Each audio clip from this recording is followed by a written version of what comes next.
आपने मुझे कैद खाने में बंद करा दिया, चारों तरफ संतरी और पहरा बिठा दिया। आपने सोचा कि रानी को कैद करके रखेंगे, लेकिन मैं जा रही हूं। मैं जादुई ढंग से आपकी नाक के नीचे से जा रही हूं। एक महिला ने ये चिट्ठी चुनार के किले के वार्डन को लिखी थी। इस चिट्ठी से वार्डन ही नहीं, किले में बनी पूरी जेल के होश उड़ गए थे, क्योंकि भागने वाली ये महिला कोई आम महिला नहीं थी। ये महिला सिख साम्राज्य की महारानी थी। इनका नाम था महारानी जिंद कौर। ये महाराजा रणजीत सिंह की पत्नी थी और इन्होंने रणजीत सिंह के बाद सिख साम्राज्य की रक्षा करते हुए अंग्रेजों से लोहा लिया था। कौन थी रानी जिंद कौर और क्यों उन्हें अंग्रेजों ने बंदी बना लिया था? आज के इस वीडियो में यही कहानी मैं आपको सुनाने वाला हूं, तो वीडियो को अंत तक जरूर देखिएगा, क्योंकि अपना इतिहास नहीं जानोगे तो खुद को कैसे पहचानोगे।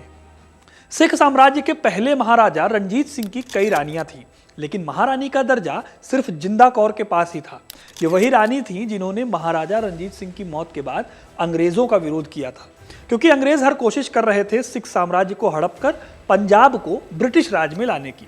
अंग्रेजों का विरोध करते हुए महारानी जिंदा ने न सिर्फ आखिरी महाराज दिलीप सिंह को जिंदा रखा, बल्कि पंजाब की गद्दी पाने के लिए शेरनी की तरह लड़ी।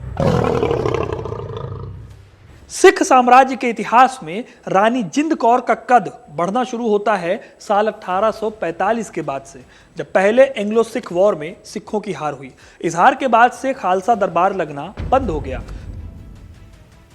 सिख सेना इस समय निराश थी, उन्हें नहीं समझ आ रहा था कि आगे क्या होगा। ऐसे में महारानी जिंद कौर ने सिख साम्राज्य का बीड़ा उठाया। कई राजाओं की मौत के बाद रानी जिंद के बेटे दिलीप सिंह साम्राज्य के महाराज बना दिए गए, लेकिन उस टाइम पर उनकी उम्र सिर्फ 5 साल थी। ऐसे में सिख सेना के लोग रानी से मिलकर अपनी चिंता जाहिर कर रहे थे, तो महारानी ने झांसी की रानी की तरह खुद को दिलीप सिंह का संरक्षक घोषित किया और ऐलान किया कि मैं युद्ध के मैदान में जाऊंगी और एक सच्चे सिपाही की तरह मरूंगी। महारानी के इन शब्दों ने जैसे जादू किया और सिख सेना फिर से एक हो गई। सबने एक सुर में कहा कि जब बलिदान की बात आएगी, हम अपने महाराजा के लिए, पंजाब और अपनी माई के लिए जान दे देंगे। आगे चलकर कई इतिहासकारों ने भी उन्हें रानी माई या फिर रानी माँ कहकर ही एड्रेस किया है।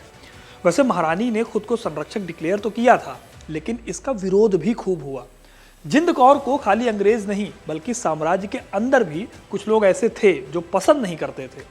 रानी ये सारी चालें समझती थी, इसलिए उन्होंने दिलीप सिंह के बड़े होने तक ना तो लाहौर में ब्रिटिश सैनिकों की तैनाती को मंजूरी दी और ना ही 1846 की भैरोवाल संधि को एक्सेप्ट किया। इस संधि में अंग्रेजों ने उन्हें दिलीप सिंह का संरक्षक नहीं माना था, इसीलिए संधि को रिजेक्ट कर दिया।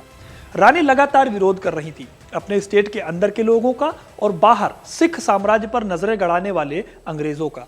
सबसे अच्छी बात यह थी कि रानी को जनता का सपोर्ट हासिल था, लेकिन अंग्रेज भी कम चालाक तो थे नहीं। साम्राज्य को हथियाने के लिए वो तरह तरह की चालें चलते थे। ऐसी ही चाल पहले एंग्लो सिख वॉर के दौरान चली गई। इस युद्ध में सिखों के साथ गद्दारी करके अंग्रेजों का साथ देने वाले तेज सिंह को अंग्रेजों ने वजीर बना दिया। जब रानी ने इस बात का विरोध किया, तो रानी और दिलीप सिंह को शाही किले के अंदर कैद कर लिया गया। उन्हें एक टावर में कैदी बनाकर रखा गया था। इस दौरान रानी को पानी तक नहीं दिया गया। हर वो टॉर्चर किया गया जो अंग्रेज सरकार उन्हें दे सकती थी, लेकिन रानी ने यहां पर हिम्मत नहीं हारी। महारानी जिंद ने खालसा दरबार के समर्थकों और अपने सपोर्टर्स को इस बारे में लेटर लिखे। इससे जनता उनके सपोर्ट में आ गई। जब अंग्रेजों ने देखा तो उन्होंने महारानी को तुरंत लाहौर से बाहर भेज दिया।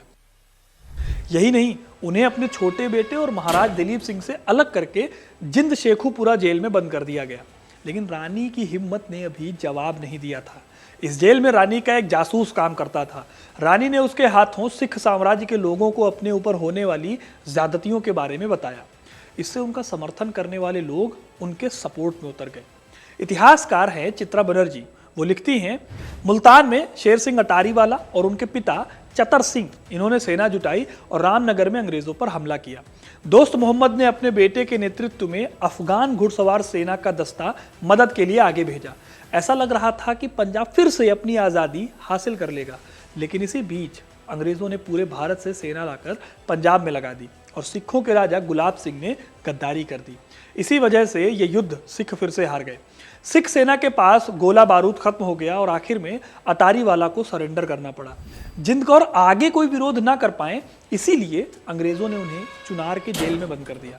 लेकिन महाराजा रणजीत सिंह की महारानी को गिरफ्तार कर पाना या बहुत देर तक रख पाना इतना भी आसान नहीं था। महारानी ने यहाँ पर भी अपनी बुद्धि का इस्तेमाल किया और एक साध्वी का भेष बनाकर चुनार के जेल से भाग निकली।